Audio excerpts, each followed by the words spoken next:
The Tehsil officer gave order to demolish the shops nearby the national highway. Khwai District YTF President Prasmit Debarma visited the premises on receiving the information on Wednesday and supported the victims. It was learned that the people of Sukiavari village were earning their living by opening a shop nearby the national highway from a long time. However, the state government suddenly gave order to remove all the shops within a week.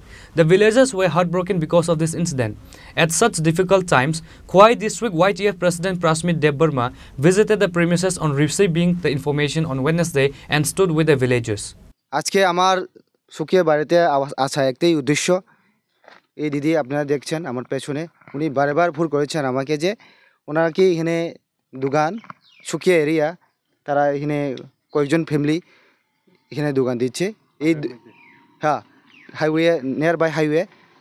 তো এই দোকান দিয়েই তাদের সংসার বাচ্চাদের পড়াশোনা school খরচ সব কিছু এই দোকানের উপর নির্ভর করে তারা চলছে। তো কিছুদিন আগে তাদেরকে খোয়াই এসডিএম থেকে নোটিশ দেওয়া হয়েছে যে আনলিগেলভাবে তারা হাইওয়ের পাশে যে জায়গাটা অকুপাই করে রেখেছে। এই জিনিসটা শুনে আমি অনেক অবাক হয়েছি। আর এখানে আসার পরে তাদের সঙ্গে কথা বলার পরে আমি জিনিসটা একদম পরিষ্কার বুঝতে পারলাম যে তারা কোনোভাবেই আনলিগেলি এখানে জায়গা অকুপাই করেনি। এরপরে এটাও জেনেছি যে গত সোমবারে তারা এসডিএমের কাছে দ্বারস্থ হয়েছেন, নোটিশ দিয়েছে যে, তো এসডিএম সাহেব এটাই বলেছে যে আপনারা ইনলিগেল অকুপাই করে জায়গা রেখেছে ন্যাশনাল হাইওয়েতে, আপনারা এখান থেকে সরে যান, আপনার কাছে আমরা 7 দিন সময় দিয়েছি, এই 7 দিনের সময়ের মধ্যে আপনার এখান থেকে চলে যেতে হবে। এই কথা এসডিএম ওনাকে বলে দিয়েছে। কিন্তু তারাও বলতে চাইছে যে এসডিএমকে, কিন্তু এসডিএম তাদের কথা শুনতে রাজি হয়নি, নারাজ।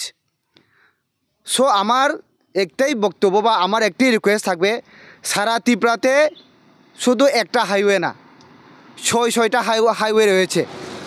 আমি দেখি যে সব হাইওয়েতে আশেপাশে এইসব দোকান দেওয়া হচ্ছে। এখন আমার কোয়েশ্চন হচ্ছে এসডিএম প্রশাসনের কাছে, আইন যদি সবার জন্য যদি সমান হয়, তাহলে শুধু খোয়াই থেকে কমলপুর যাওয়ার পথে যেগুলি দোকান দেওয়া হচ্ছে শুধু এগুলোকে কেন ডিটেইন করা হবে? নাম্বার 1 আমার কোয়েশ্চেন। যদি আইন সবার যদি সমান হয়, সারা ত্রিপুরাতে 8টা হাইওয়ে রয়েছে, সেই হাইওয়ের মধ্যে আমরা সবাই দেখছি যে এইভাবে দোকান দিচ্ছে, এইভাবেই সব কিছু চলছে।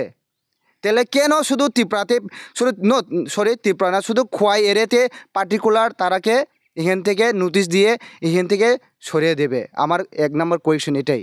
The villagers demanded if the government does not bring solution to this issue within 3 days, they will organize a bigger movement ahead. Reported by Biplab from Khwai Chinikhorang.